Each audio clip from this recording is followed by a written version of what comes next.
So I'm not really a science nerd a lot of times, but in this video, I'm going to tell you about a specific part of your brain that is the highest ROI to train. And yes, you can train your brain. Now, if you are such an amateur as to believe that your brain can't be trained like a muscle, that's exactly what you are, an amateur.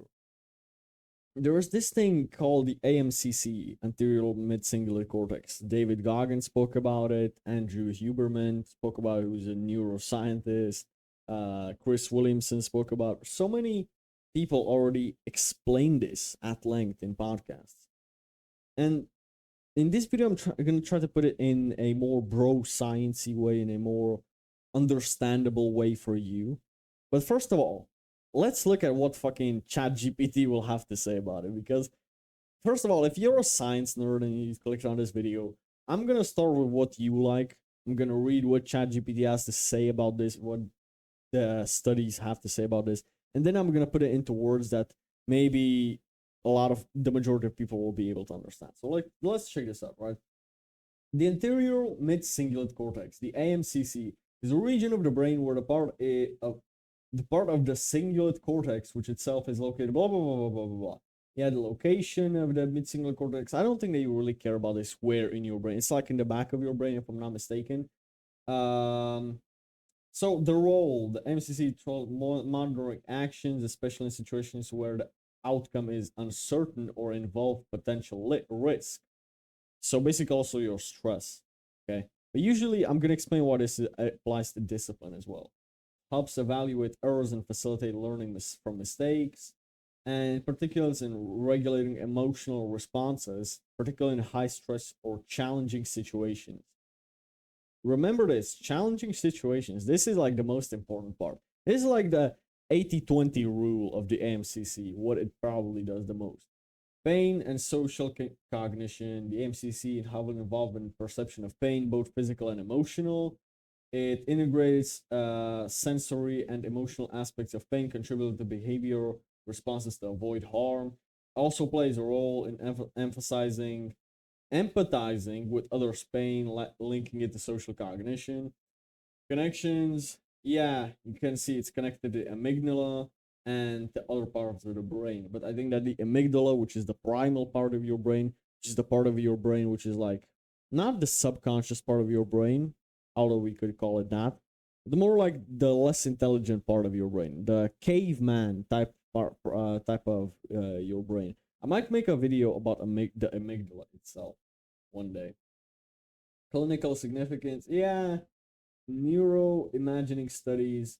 I think that these are very like nuanced stuff. If you actually care about this, I'm not even sure on which channel I want to post this video, if on my main channel or on my nuance channel, because although this is more of a nuanced topic, I would like more people to know about it. So I might even post it on my main channel, but I'm not sure about that just yet. The anterior mid-cingulate cortex, the conclusion, is a critical hub for integrating emotional and cognitive processes, facilitating adaptive responses to challenges, and maintaining the effective decision making. Its functional versatility makes it an important area of study and understanding the brain's role in mental health adaptive behavior. Now, decision making. This is extremely important. I want you to understand this truly. Decision making is basically when you step in front of that cold shower and you have to make the decision in front of a challenging situation, as was mentioned before, where you have to decide what's more important to you, comfort or growth. Now, the way that Andrew Huberman explained it the best, and he used the example of the cold shower. This was like David Goggins and Andrew Huberman podcast. I urge you to watch that podcast too, to be honest. The way he explained it there is, if you take a cold shower every morning and you don't feel like it and you don't want to do it, and you have to convince yourself to do it, and then you end up doing it, your aMCC, anterior mid-cingulate cortex, grows, which means it's easier for you to do more stuff that you don't feel like doing. David Goggins is probably a fucking master at controlling the aMCC, right? But then if you go on to the cold shower the second day and you feel like it, you actually are motivated, you want to do the cold shower, your aMCC either remains the same size or it even shrinks a lot of the time. Why? Because the aMCC only thrives when you do something that you don't feel like. So maybe from the beginning in the gym, maybe your aMCC was growing. Maybe you didn't feel like going to the gym. Maybe you were shy. Maybe you were anxious about it. And you have to convince yourself. But as soon as after the first half a year into the gym and you got used to it, you kind of don't grow the aMCC at all anymore. You know, you actually are like looking forward to go to the gym. You want to go to the gym, etc. These videos, sometimes I really feel like recording these videos. The majority of the times, actually, I really don't go to aMCC from recording videos because I feel like it. I'm not anxious in front of the camera. This is my natural habitat. I feel absolutely okay with live streaming, doing podcasts, and recording videos. I'm a very social guy. The part where the aMCC works at my in my situation the best is when I'm editing videos. I absolutely hate editing these videos. Now, I've gotten some compliments over the past week or two that my videos have improved in editing, and if I've hired a video editor or what has happened, and I see that people like it. The truth is, I've just decided to put in more effort. It's that simple. I've just simply decided to put in more effort into learning about video editing, learning some new tactics, and implementing them. And I wasn't lazy with it, even if it takes me 3 times more time than it used to before. Before I would edit a video in like 15-20 minutes, just be done with some regular cuts, like 10-15 minutes for a 10-minute video, let's say. And that's about it. Now, every video takes me like about 45 to an hour, or sometimes even more than an hour to edit, because I actually put in work to edit these videos. Now, some videos, I use background music, I use sound and video effects, right? I use some stuff. I'm trying to implement this. And in this video, I don't know, man. I don't know if in this video I want to do some extra dopamine, extra stimulation for your brain, or I don't. I'm not sure yet. I'll see how this video comes out. However, I'm training my aMCC when I'm editing videos because I really don't feel like it. I absolutely hate editing videos. I hate it to the core. There's nothing more that I hate doing because it's just so slow. It's so boring. And I just don't enjoy editing videos, my own videos. But the thing is, whenever I was freelancing and editing videos for other people, that was fun because I didn't know what to expect, right? A new video that no one has ever saw. That was like kind of fun. When I'm editing my own videos, I know exactly what I sent in that video. So it's the thrill of the hunt is just like gone. There's no dopamine whatsoever. There's no fun in editing my own videos because I know what I said in that video. So the aMCC, this is the conclusion, is that it is being trained only in situations in which you don't want to do. You are either afraid of doing, for example, conquering new fears, that trains the aMCC too. Approaching a gym girl. Have you noticed that as soon as you approach the first girl, you're like more prone to approach the second girl, right? As soon as you walk out of the gym, or as soon as you go to a restaurant to flirt with a fucking waitress, right? Or the barista.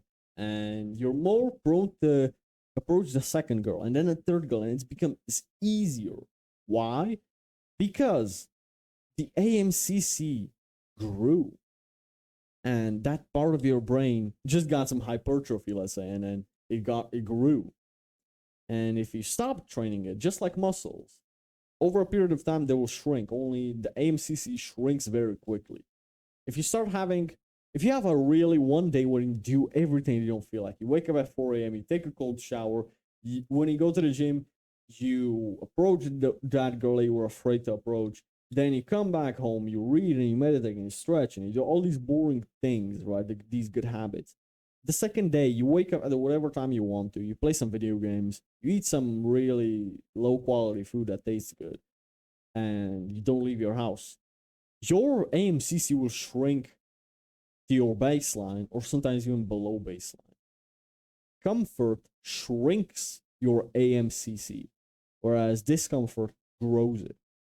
And that's why you feel like you can see that may have been consistent on something for about 60 days. But as soon as you take that 1 day off when you have complete comfort, that's exactly when you'll start noticing that the day after the day off is a fucking slug, bro. It's the toughest because you have to grow your aMCC back. You might have trained your aMCC for 60 days and it grew. You kept doing shit that you didn't feel like. But then 1 day you do only things that you feel like doing. Your aMCC shrinks back, and those 60 days of progress are all gone. Maybe 80% of them are gone. Your aMCC will still like be more than your baseline before those 60 days, but still it will shrink. So this is why I'm against days off, because it's just like you're like shooting yourself in the foot. You're taking 2 steps backwards. You know, it just didn't make sense to me. Why would you want to sabotage your own progress? Because it's progress, just like in the gym. Training your brain is progress.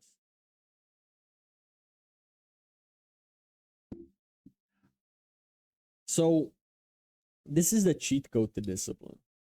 If you train your aMCC, doing things that you don't feel like doing will become easier, and you will actually start feeling like doing them. And then you have to find the next thing that you don't feel like doing. Otherwise, your aMCC will start shrinking down, and you will start not feeling like doing the things that you started feeling like doing. I hope that this makes sense. I'm not saying it in a confusing way whatsoever. But if I do, sorry. Anyhow, what I will try to say to you is do stuff that's uncomfortable. You don't want to go on a run. That's exactly when you need to go on a run, because you're training the brain. And the thing is, your brain does not need recovery time. You need to train it every day, 7 days a week. There's no rest days. None. There should not be any. Okay? So, yeah. This would be my recommendation. This would be, I hope that this knowledge about the aMCC, anterior mid-cingulate cortex, was useful to you, because it's honestly something that if you learn how to master, it can change your life. So I hope that this video was useful.